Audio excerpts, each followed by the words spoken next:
오늘 시편 74편 할 거거든요. 자, 이제 시작할까요? 시편 74편. 자, 표제에 있는 것처럼 아삽의 시라고 이렇게 되어 있죠.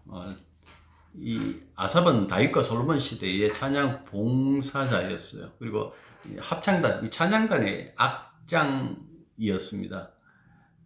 때때로 그가 이제 언약궤 앞에서 재금을 켜는 자이기도 해요. 그리고 그의 후손들은 시편을 12편이나 작시했는데 시편, 50편, 그리고 지난주 우리 봤죠. 73편부터 83편까지가 바로 이 아삽과 아삽 자손의 시입니다. 때로는 아삽을 선견자라고 이렇게 말하기도 했는데 그만큼 영적인 면이 밝았다라는 것을 의미하겠죠.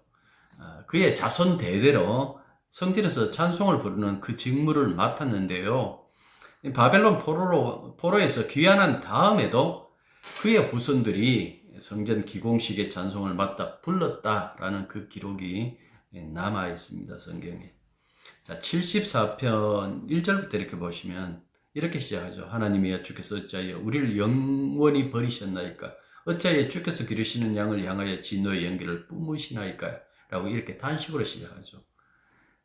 이 단식하는 그 이유는 도대체 무엇 때문에 이렇게 단식할까라고 그렇게 만약에 질문을 하신다면 여기서 어디라라고 그렇게 말하고 있지 않지만은 전체적인 상황을 우리가 살펴보면 주전 587년에 벌어진 바벨론의 침략으로 온 유다 땅과 예루살렘 성과 성전이 짓밟히고 무너졌던 바로 유다 멸망 사건을 가리키는 것이 분명합니다.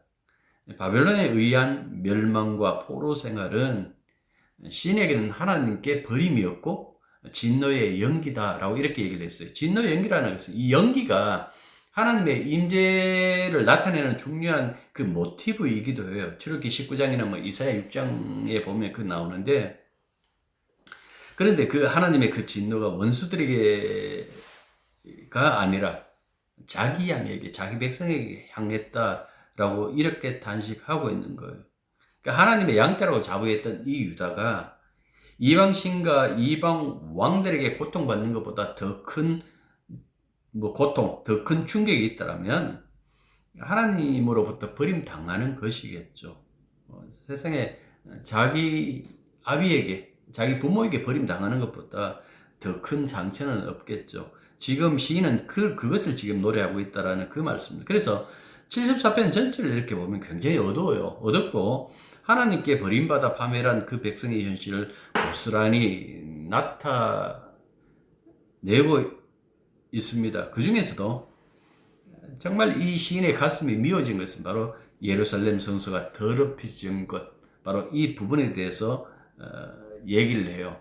거룩한 주의 이름이 계신 그 성소를 원수들이 단순히 더럽힌 것이 아니었어요. 5절 보십시오. 도끼를 들어 삼림을 베는 사람들처럼 잔악하게 굴었죠. 그들은 도끼와 철퇴로 성소와 거기에 있는 장식물들을 다 깨부수었어요. 왜 그걸 깨부수었는가 하니까 그게 금으로 덮여져 있었거든요. 웬만한 거는. 그러니까 그 전체가 금인가 싶어가지고 그걸 다 깨부셔요. 그 얘기예요. 그 다음에 7절에 보시면, 이건 왕하 25장에 잘 나타나고 있는데, 성소를 불살라요. 이 사람들이 성소만 불사르는 것이 아니라 예루살렘 성, 그 왕의 궁전, 그리고 고관들의 그 집들, 그 모든 곳에다 이렇게 불을 싸질러 버립니다. 그래서 다시는 이 예루살렘이 회복하지 못할 정도로 그렇게 잔혹하게 폐허로 만들어 놓고 그들이 그 땅의 백성들을 끌고 갔다라고 그렇게 설명하고 있습니다. 자, 예루살렘 성소를 짓밟아 더럽히고 불살라 땅에 패대기 쳤던 이 원수들이요, 그 파멸의 도끼와 철대를 온 유다 땅으로 향했다라고 그렇게 얘기를 하고 있어요. 8절부터 그 얘기를 하죠. 그들은 유다를 완전히 진멸하기 위해서 유다에 있던 하나님의 회당이라는 회당은 모조리 깨부셨다라고 그렇게 8절에서 얘기를 하고 있어요. 그래서 모든 것이 다 사라졌어요. 모든 것이 다 사라지니까 이제는 주님의 거룩한 표적이나 우리가 이런 일을 얼마나 겪어야 회복할 수 있는지를 말해주는 그 예언자, 그 선지자도 함께 사라졌다라고 그렇게 탄식이에요. 그게 이제 9절에서 그렇게 얘기를 하죠. 우리에게는 어떤 표징도 어떤 징표도 더 이상 보이지 않고 예언자도 더 이상 없으므로 우리 가운데서 아무도 이 일을 얼마나 오래 갈지를 아는 사람이 없습니다. 제가 세 번역을 읽었는데요. 이렇게 탄식을 하고 있다라는 그 이야기입니다. 여기서 보는 것처럼 이 8절 9절에서 얘기하는 것처럼 이 시인은 하나님의 말씀이 사라졌다라는 것. 그래서 그 답답함을 이렇게 토로해요. 사람들이 사는데 이렇게 매달리면 이런 일에 민감하지 않죠.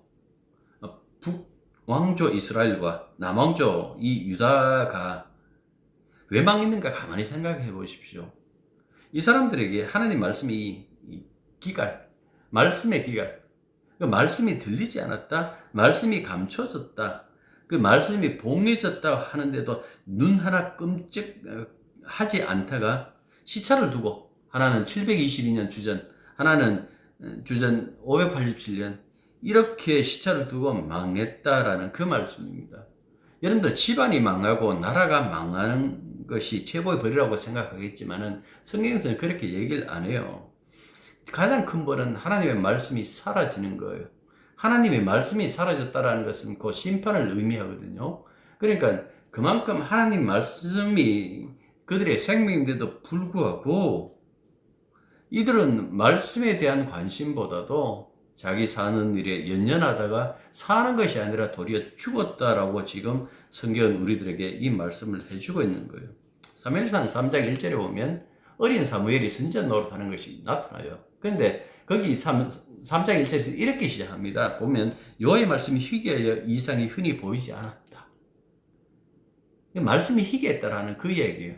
그 당시는 이 대제사장과 제사장들이 말씀을 수정들었는데 워낙 이 개판이니까 하나님의 말씀이 그들에게 임하지 않았어요. 그래서 아직 아기에 불과한 어린이에 불과한 그 사무엘에게 하나님께서 부르시고 그에게 그 어린아이에게 당신의 그 심정을 토로해요. 그 심정이 뭔가 하니까 결국 엘리와 엘리의 그 가문이 망한다라는 그 이야기였죠. 이것처럼 아모스 8장 11절에도 나오네요. 이 말씀 한번 들어보십시오. 여호와의 말씀이니라 보라 날이 이럴지라 내가 기근을 땅에 보내리니 양식이 없어 주림이 아니며 물이 없어 가람이 아니요 여호와의 말씀을 듣지 못한 기갈이라 라고 이렇게 말씀하고 있어요. 결국 이 말씀을 통해 가지고 그곳에 이 부왕조죠 이스라엘의 그 멸망을 예고하고 있다라는 그 말씀입니다. 자, 이 바벨론 뉴스가 유다 백성들에게는 회복할 수 없을 만큼 큰 상처를 주었지만은 그리고 시인이 말한 것처럼 표적도 보이지 않고 선지자도 보이지 않지만은 그렇다고 손 놓고 있을 수는 없었다라는 그 말씀입니다. 그래서 시인은 자신이라도 나서서 하나님께 애원하기 위해서 이렇게 얘기를 하는데 20절 보십시오. 그 언약을 눈여겨보소서라고 그렇게 얘기를 하고 있죠. 20절 한번 보십시오. 그 언약을 눈여겨보소서라고 이렇게 말씀하고 있는 거예요. 왜 언약을 이야기를 할까? 하나님 우리가 계획했던 것을 다시 한번 기억하시고 그것을 생각해 달라라는 그 얘기예요. 2절 보십시오. 2절 보면 옛적부터 얻으시고 속량하사라는 그 말. 주의 그 입이 지파로 삼으신 주의 회중이라고 또 그렇게 얘기를 하고 있죠. 그러니까 이런 말씀을 통해 가지고 뭐라고 얘기를 합니까? 또 이 이야기 2절에 있는 이 말씀 출애굽 사건 얘기하는 거예요. 그리고 20절에 보면 아마 그 언약이라는 것은 다윗 언약을 말할 것인데 그러니까 출애굽 사건부터 다윗 언약에 이르기까지 하나님께서 이스라엘 백성을 자기 백성으로 삼은 그 과정을 전부 우르는 말이거든요. 그 언약을 눈여겨봐달라는 그 말. 예. 그러니까 이 말씀을 통해 가지고 지금 얘기하는 거예요. 다시 한번 언약을 기억해 주십시오. 도대체 언약에 무엇이 있을까요? 다윗 언약만 가지고 얘기를 한다면 다윗과 언약을 맺을 때 이런 말씀하셨어요. 만일 죄를 범하면 내가 사람의 매와 인생의 채찍으로 징계하려니와 사울에게처럼 내 은총을 빼앗지는 않는다라고 그렇게 말씀하셨거든요. 그러니까 내가 매도 치고 징벌도 내리지만은 내 은총을 빼앗지는 않는다라는 그 말씀을 이 시인이 기억하고 있는 것 같아요. 그래서 그 언약을 기억하시고 영원구이, 영원히 파멸된 곳으로 주의 발걸음을 옮겨 놓으소서. 3절 보십시오. 영구히 파멸된 곳을 향하여 주의 발을 옮겨 놓으소서라고 이렇게 얘기를 하고 있어요. 여기서 영구히 파멸된 곳이 어딜까요? 그건 바로 2절에서 나왔죠. 시온. 바로 앞에 그 시온산도 생각하소서라고 그렇게 얘기를 했잖아요. 그러니까 왜 이렇게 얘기를 하는가 하니까 다시 시온산을 기억하시고 그 산으로 주의 발걸음을 옮겨 놓으소서 이 얘기예요. 좀 더 구체적으로 말하면 하나님이 친히 시온을 회복하시고 다시 주의 거처로 삼아 주십시오 하고 지금 간청하고 있는 거예요. 시인은 이렇게 단지 과거의 경험에만 기대어 백성을 돌아보시라고 애원하지 않습니다. 아주 발칙하게도요, 하나님의 속성을 건드려요. 그게 12절이에요. 하나님은 예로부터 나의 왕이시고, 하나님은 나의 왕이라고 그렇게 얘기를 했어요. 그리고 하나님은 원래부터 이 땅의 구원을 이루시는 분이시다라는 것을 그렇게 얘기를 해요.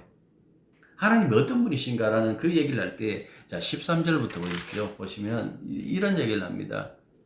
주님께서는 주님의 능력으로 바다를 나누셨다. 그 물속에 있는 용이라고 우리 번역했죠. 타닌이라는 겁니다. 이거 뭐 몬스터라고 이렇게 번역한 영어 사본도 있더라고요. 그러니까 그 용들의 머리를 깨트리에 부수시고, 리오야단, 이거 욥기에도 우리가 한번 봤죠. 그 뭐 악어라고 이렇게 번역하기도 하는데, 이 우가릭 신화에 보면 머리 7 달린 바다 괴물이 리오야단이에요. 그 머리를 지디기어 사막에 사는 짐승들에게 먹이로 던져주시는 분이 누군가? 바로 하나님이시다라는 그 말씀입니다. 이렇게 신화적 이미지를 왜 사용했을까? 이 신화적 이미지를 사용하는 그 이유는 하나님께서는 모든 악을 통제하시는 분, 모든 악한 세력을 통제하시는 분이다라는 그 사실을 나타내기 위하여 지금 이런 신화적인 어떤 이 용어들, 용이라든지 리오야단이라든지 뭐 이런 용어를 통해 가지고 말씀하는 거예요. 하나님께서는 눈에 보이든 눈에 보이지 않든 모든 악한 세력을 통제하시는 분이시다라는 그 의미가 담겨져 있다라는 그 말씀입니다. 자, 그 다음에 15절 보십시오. 주께서는 바위를 깨뜨려 큰 물을 내시며 라고 이렇게 되어 있는데, 이 바위라는 단어가 없어요. 그래서 세 번역 보면 이렇게 해석했어요. 샘을 터뜨리셔서 겨울을 만드시는가 하면, 이렇게 되어 있어요. 샘을 터뜨리셔서 겨울을 만드시는가 하면, 그 다음에 유유히 흐르는 강을 메마르게 하셨나이다 라고 이렇게 얘기를 해요.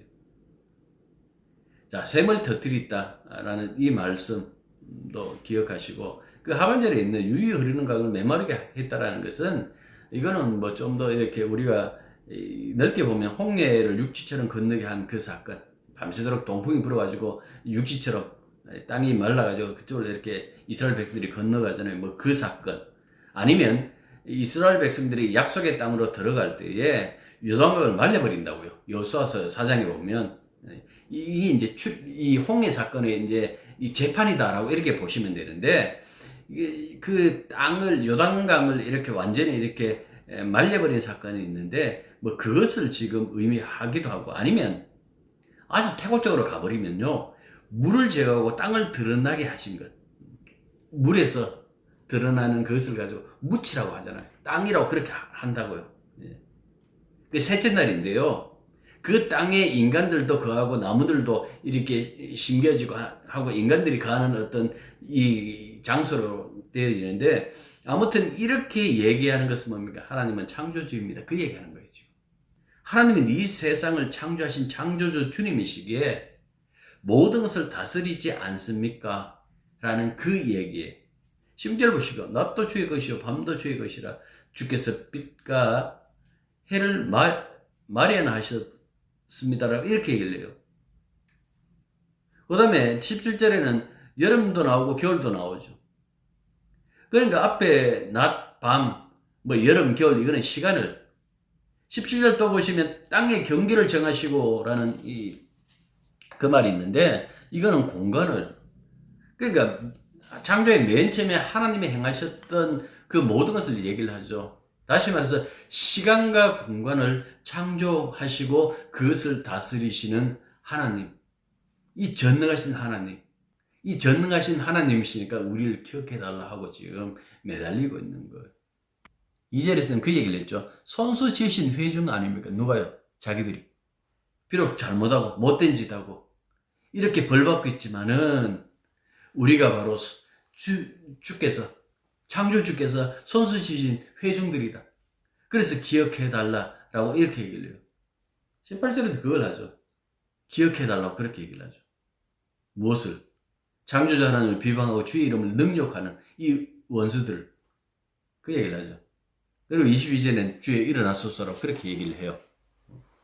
그러면서 자신들을 뭐라고 표현하는 거예요? 맷 비둘기, 19절. 이 맷 비둘기 하는 것은 레위기 5장 7절에 따르면 가난한 자들이 하나님께 드리는 예물이에요.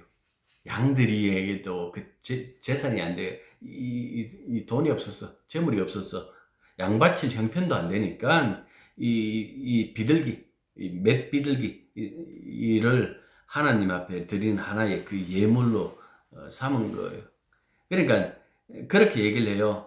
맷 비둘기의 생명이라는 것은 가난한 자의 목숨이라는 말을 하고 같은 말 19절에 나오죠. 맷 비둘기의 생명이 그 다음 보시 하반절 주의 가난한 자의 목숨을 영원히 잊지 마소. 그러니까 가난한 자의 목숨하고 맷 비둘기의 생명하고 이 상응하는 말이에요. 다시 말해서 자신들을 맷 비둘기의 목숨에 비유하면서 들짐승으로 비유된 원수들에게 자신들을 넘기지 말아달라고 지금 청원한다라는 그 말씀입니다. 그리고 철저히 그 얘기를 합니다. 우리는 가난한 자다. 애통하는 자라는 사실을. 왜 그렇게 얘기를 할까요? 그 언약의 모세의 이 율법에 보면 항상 제가 늘 자주 했던 얘기 중에 하나가 뭡니까? 약자 보호법 그랬잖아요.